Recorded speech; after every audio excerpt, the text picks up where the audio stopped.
de communautés sur des niveaux de couleurs différents, voir ce qu'elles ont dit.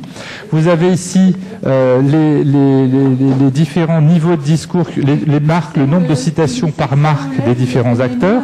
Et puis vous avez aussi les connexions entre les différents types de mots qui sont associés pour voir comment les idées fonctionnent entre elles. Donc ça, c'est vraiment un nouveau dispositif de web mining qui est une façon d'éclairer le consumer to consumer. Autre approche originale et qui se diffuse beaucoup et sur laquelle on a, nous, développé depuis un moment des produits, c'est tout le Kali Online, qui est, lui, totalement inspiré de ce qu'on a vu tout à l'heure, qui est le mécanisme de coproduction de l'information, d'interactivité, d'implication du consommateur. Le Kali Online, il est intéressant parce qu'il permet finalement d'entrer dans ce nouveau mode de relationnel avec le consommateur. Le Kali Online, c'est un mode itératif. C'est pas un one-shot. Comme on fait un groupe consommateur, on prend 10 personnes pendant 3 heures dans une salle. Le Kali Online est itératif, c'est-à-dire qu'il se nourrit progressivement du discours des autres et il est sur une succession de rendez-vous avec les consommateurs. Donc on travaille sur des blogs, sur des forums, des bulletin boards, c'est-à-dire également sur des social networks. On peut travailler aussi avec les wikis, où tout le monde connaît Wikipédia, avec des plateformes d'intégration qui permet d'intégrer le consommateur dans son moment de vie. Et finalement de se dégager de toutes les obligations géographiques, physiques. Et donc on est vraiment dans une nourriture instantanée et simultanée des discours des consommateurs entre eux. Donc on entre complètement dans une nouvelle pratique de consommation, donc avec un processus progressif. Donc ça, c'est très intéressant. Ça marche très bien. Ça marchait très bien sur les publics jeunes. Aujourd'hui, ça marche sur des publics élargis. Parce qu'aujourd'hui, qui n'utilise pas MSN, qui n'utilise pas Facebook?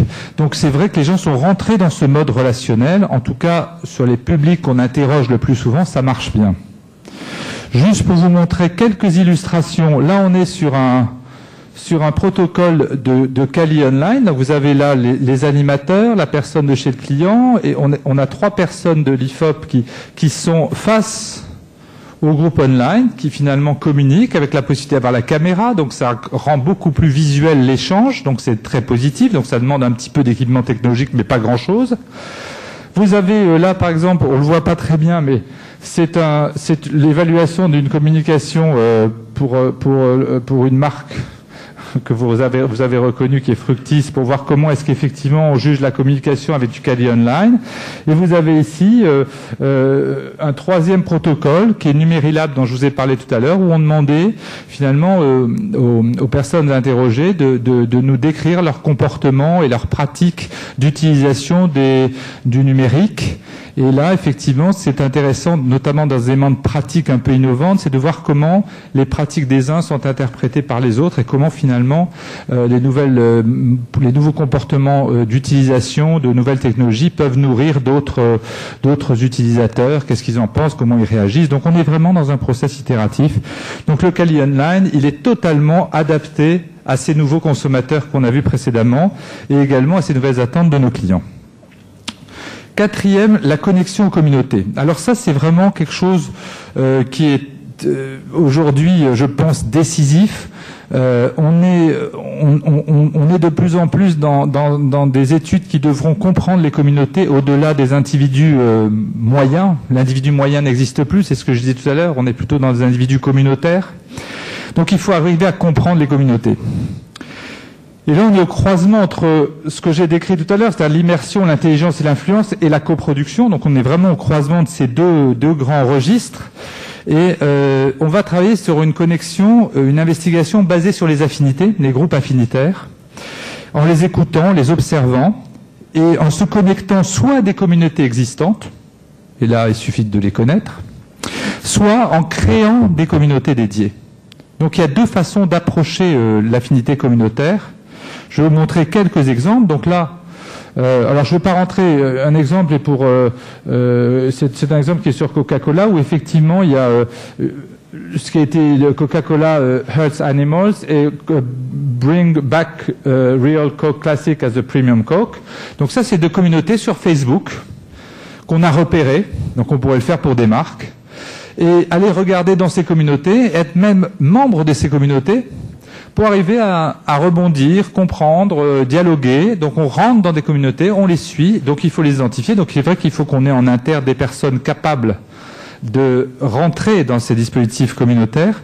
Mais aujourd'hui, c'est quelque chose, on l'a aussi sur Twitter. Vous connaissez Twitter, qui est plus un réseau un peu plus social, professionnel, où on va plutôt aller chercher des gens. Là aussi, on a fait des recherches. Vous voyez qu'on arrive avec Twitter à partager, regarder ce qui se passe maintenant partout dans le monde autour de thématiques, de problématiques, de marques, etc. Donc ça, c'est une nouvelle façon de travailler. C'est une nouvelle façon de travailler, mais c'est la façon de demain. Nous ne pouvons plus faire les études comme il y a 20 ans. Il va falloir changer. Il va falloir intégrer, comme on a intégré le online dans les modes de recueil, il va falloir qu'on intègre ce qui se passe sur ces nouveaux réseaux sociaux et sur ces nouveaux groupes affinitaires dans notre métier pour mieux arriver à comprendre les enjeux de demain. Autre exemple, ça c'est une communauté que nous avons créée, et on a effectivement, à partir d'une communauté créée, regardé ce que les gens disaient, les profils des gens, et puis partagé. Vous voyez, et en plus c'est très visuel, c'est des présentations qui sont sympathiques à voir, à partager, etc. Aller vers un nouveau ROI. Vous vous souvenez tout à l'heure, je vous ai dit que le Return on Investment, c'est une notion fondamentale pour les marques. Il a changé. Il y a aujourd'hui un nouveau ROI qui n'est plus seulement celui que nous avions avant. Le ROI, c'était très simple. Vous lanciez une campagne de communication, on allait travailler sur l'impact, impact, attribution, image. Une marque, on l'évaluait sur une note globale des critères. Une innovation, on donnait une note de 1 à 10, l'intention d'acheter. Enfin, c'était des critères traditionnels. Ce n'est plus celui-ci seulement que les marques recherchent. C'est différent. Nous sommes passés du ROI à ce que j'ai appelé le Touchpoint ROI, le TROI, T-R-O-I, qui lui est le reflet de l'efficacité qu'on a à rencontrer le consommateur. Une des difficultés qu'ont les marques, c'est qu'elles sont de plus en plus obligées de développer des actions qui sont des actions multiples. Quand je fais une campagne de communication, je la fais là. Alors c'était ce qu'on avait appelé la communication 360 degrés. J'arrive à comprendre comment ma communication fonctionne sur tous les médias. Ce principe-là, il s'est étendu à d'autres choses. Quand vous lancez un produit, il faut voir comment il est au point de vente, comment il est sur le net, comment il est perçu. Bon. C'est toute cette évaluation de la capacité qu'on a à créer de l'exposition, de la répétition et de la viralité. La capacité que mon action de marque à développer un produit, une campagne publicitaire, un travail sur l'image de la marque, etc., des RP, comment est-ce que tout ça fonctionne, est véhiculé et récupéré par les individus qui m'intéressent. Et donc c'est cette notion d'évaluer si l'initiative touche le point de contact, est-ce qu'elle touche le bon consommateur au bon endroit.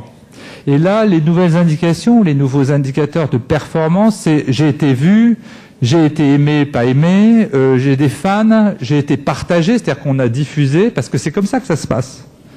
Aujourd'hui, si vous allez sur YouTube, il y a des films de marques qui sont diffusés. Donc c'est toute cette capacité qu'on a à aider les marques à comprendre ce qui se passe et qui échappe à leur contrôle. Est-ce que finalement, les marques, en créant des actions, diffusent et comment c'est repris en Touchpoint ROI. Quelques petits exemples. Ça, c'est un exemple sur Facebook dans le domaine des alcools. Pour voir qu'effectivement, on regarde ici combien de choses ont été, il y a effectivement total access posted, combien de fois ça a été posté, et ça c'est par jour. On a les périodes, combien ça a été posté, combien de fans se sont manifestés, combien de commentaires like, dislike, combien de pages ont été vues, combien de la consommation média. Donc on fait finalement des mariages avec des sites qui sont des sites à fort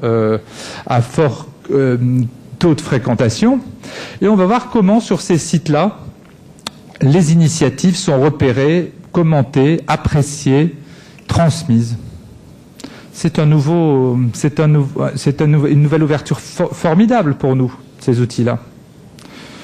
Autre exemple, ça c'est exactement la même chose, c'est-à-dire que là on a travaillé effectivement sur une communauté, et là on est beaucoup plus sur du contenu, c'est-à-dire qu'est-ce qu'on en a pensé. Donc on recrute, ensuite il y a un pré-questionnaire, ensuite on texte des choses aux gens, on regarde les marques qu'ils ont, et donc les gens font partie d'une communauté, donc on recrute des gens, ces gens sont recrutés et vont pendant un temps donné, donc ça c'est plutôt comme un access panel qu'on crée, proprietary access panel, de gens sur le net, qui vont eux-mêmes repérer pour nous tout ce qu'ils ont repéré. Alors c'est des gens que par exemple on va chercher dans l'alcool, mettons que ce soit pour la catégorie des alcools et des champagnes, on va sortir des gens qui ont une vie sociale forte, qui sortent beaucoup, des jeunes, de la nuit, etc. On va en repérer un certain nombre et on va leur demander de nous raconter tout ce qu'ils voient la nuit. J'ai vu qu'il y avait du NC, j'ai vu qu'il y avait du champagne mouette, j'ai vu si c'était servi comme ça, est-ce que vous avez aimé, pas aimé, est-ce qu'il y avait une PLV, est-ce que tout ce qu'ils ont pu voir, ils vont nous l'envoyer. Et en fait, donc on va avoir les marques repérées, les touchpoints, où ils les ont repérés, ce qu'ils en ont pensé, le feeling, et l'impact dans leur intention d'achat. Est-ce que oui ou non, ça leur a donné envie? Finalement, c'est la simple reproduction d'une étude traditionnelle, mais faite sur les réseaux sociaux. Donc c'est une nouvelle approche également.